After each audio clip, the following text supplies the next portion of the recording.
সংবাদ সবাইকে স্বাগত জানাচ্ছি। আমি ফিরোজ তোহা। শুরুতেই সংবাদ শিরোনাম জানিয়ে দেব এই মুহূর্তে হাতে পাওয়া সর্বশেষ গুরুত্বপূর্ণ আপডেট বাংলা সংবাদ। শুরুতেই থাকছে ডোনাল্ড ঢাকা সফর নিয়ে যা জানালো স্টেট ডিপার্টমেন্ট।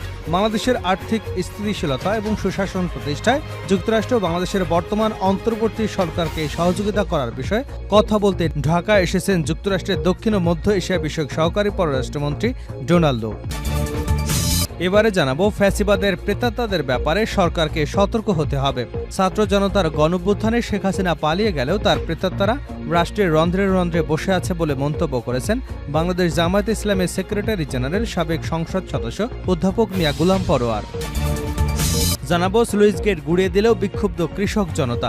নিম্নচাপের প্রভাবে পিরোজপুরের মঠবাড়িয়ায় টানা ভারী বর্ষণের ফলে নিম্নাঞ্চল প্লাবিত হওয়ায় উপজেলার পৌর শহরের দক্ষিণ বন্দর স্লুইস গেট গুড়িয়ে দিয়েছেন বিক্ষুব্ধ জনতা।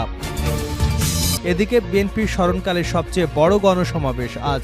আন্তর্জাতিক গণতন্ত্র দিবস উপলক্ষে মঙ্গলবার রাজধানীতে স্মরণকালে সবচেয়ে বড় গণসমাবেশ করবার প্রস্তুতি নিয়েছে বাংলাদেশ জাতীয়তাবাদী দল বিএনপি।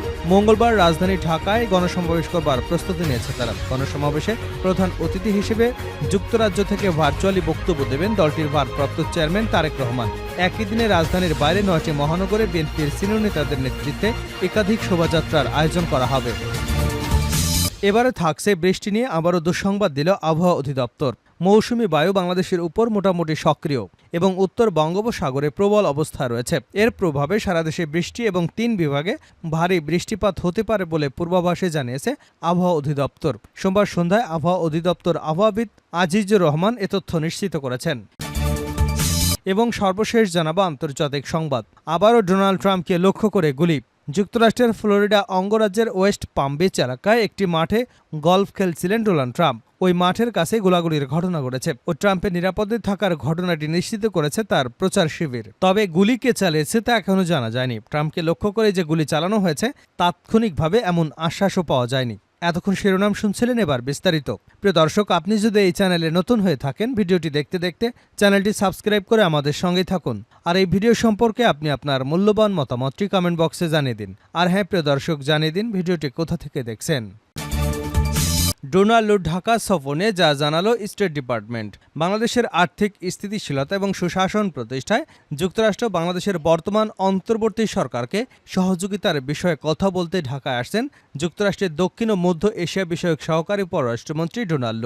সোমবার যুক্তরাষ্ট্রের স্টেট ডিপার্টমেন্টের নিয়মিত ব্রিফিংয়ে এমনটাই জানিয়েছেন মার্কিন পররাষ্ট্র দপ্তরের মুখপাত্র ম্যাথু মিলার। বাংলাদেশের ডোনাল্ডুর সফর সম্পর্কে এক সাংবাদিক তার কাছে জানতে চান, আমি বিশ্বাস করি সহকারী পররাষ্ট্রমন্ত্রী লু বাংলাদেশে আসছেন। তার বৈঠক সম্পর্কে কি আপনারা অবগত আছেন? আরও বিস্তারিতভাবে বলতে গেলে বাংলাদেশের অন্তর্বর্তী সরকারের প্রধান অধ্যাপক ডক্টর মোহাম্মদ ইউনূসের সঙ্গে বোঝাপড়া এবং বাংলাদেশ যেদিকে যাচ্ছে তা যুক্তরাষ্ট্র কিভাবে মূল্যায়ন করে, এছাড়াও যুক্তরাষ্ট্রের একটি ঘোষণা আছে তারা বাংলাদেশকে সাহায্য করবে, সে বিষয়ে আপনার লক্ষ্য কী? এর জবাবে মিলার বলেন, হ্যাঁ, ডোনাল্ড ঢাকায় আছেন।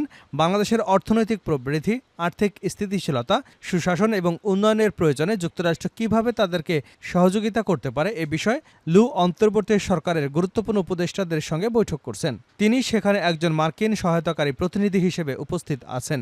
বাংলাদেশের জনগণের জন্য উজ্জ্বল এবং সমৃদ্ধশালী ভবিষ্যৎ গড়তে এবং সেখানে সুশাসন ও বাণিজ্য প্রসারিত করতে $200 মিলিয়ন বেশি মূল্যের একটি চুক্তিতে স্বাক্ষর করেছে যুক্তরাষ্ট্র। ফ্যাসিবাদের প্রেতাত্মাদের ব্যাপারে সরকারকে সতর্ক হতে হবে। ছাত্র জনতার গণঅভ্যুত্থানে শেখ হাসিনা পালিয়ে গেলেও তার প্রেতাত্মারা রাষ্ট্রের রন্ধ্রে রন্ধ্রে বসে আছে বলে মন্তব্য করেছেন বাংলাদেশ জামায়াতে ইসলামের সেক্রেটারি জেনারেল মিয়া গোলাম পরোয়ার। সোমবার বিকেলে ঢাকা মহানগরী দক্ষিণের আয়োজনে রাজধানীর ডিপ্লোমা ইঞ্জিনিয়ার্স ইনস্টিটিউশনে অনুষ্ঠিত ওয়ার্ড সভাপতি ও সেক্রেটারি সম্মেলনে প্রধান অতিথির বক্তব্যে তিনি এসব কথা বলেন। তিনি বলেন, জামায়াত ইসলামী অন্তর্বর্তী সরকারকে একটা যৌক্তিক সময় দেবার প্রতিশ্রুতি দিয়েছে, কিন্তু সরকারের 1 মাস পেরিয়ে গেলেও আওয়ামী লীগের প্রেতাত্মাদের চিহ্নিত করে ব্যবস্থা নিতে পারেনি।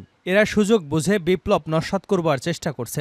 তাই অন্তর্বর্তী সরকারকে সতর্ক এবং কঠোর হতে হবে। যদি এই বিপ্লব নষ্ট হয়ে যায় তবে শহীদদের আত্মা কষ্ট পাবে, শহীদদের সঙ্গে বেইমানি করা হবে। তিনি জামায়াতের নেতাকর্মীদের উদ্দেশ্যে বলেন, দিনকে বিজয়ী করার মধ্য দিয়ে শহীদদের রক্তের ঋণ শোধ করা হবে। এজন্য দেশ এবং জনগণের স্বার্থে জামায়াতের নেতাকর্মীদের সজাগ থাকতে হবে।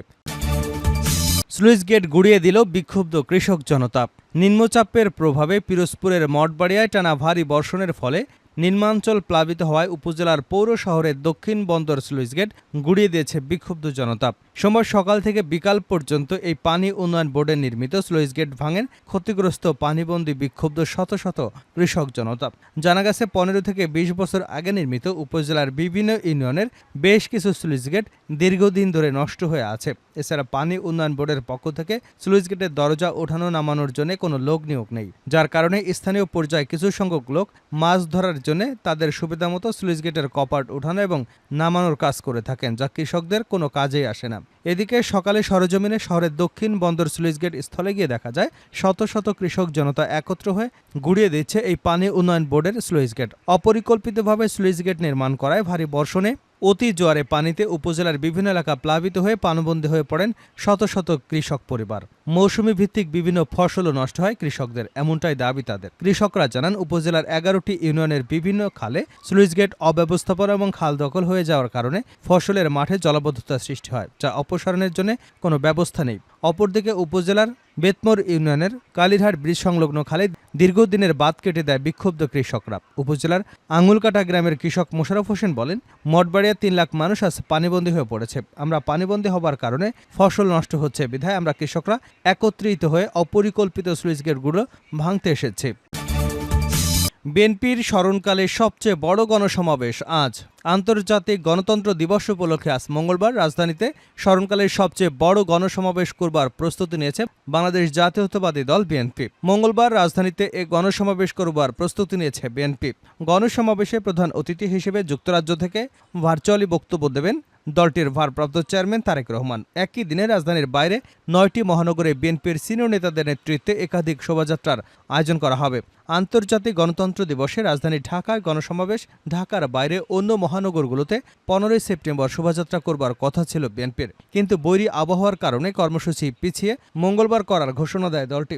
এদিকে রাজধানীর মহানগর, উত্তর, দক্ষিণ এবং ঢাকা জেলা ছাড়াও আশপাশের সকল জেলা ও মহানগর থেকে নেতাকর্মীরা এ সমাবেশে যোগ দেবেন। সংশ্লিষ্ট নেতারা জানান, এ সমাবেশ থেকে তারেক রহমান দলীয় নেতাকর্মীদের উদ্দেশ্যে বার্তা দেবেন।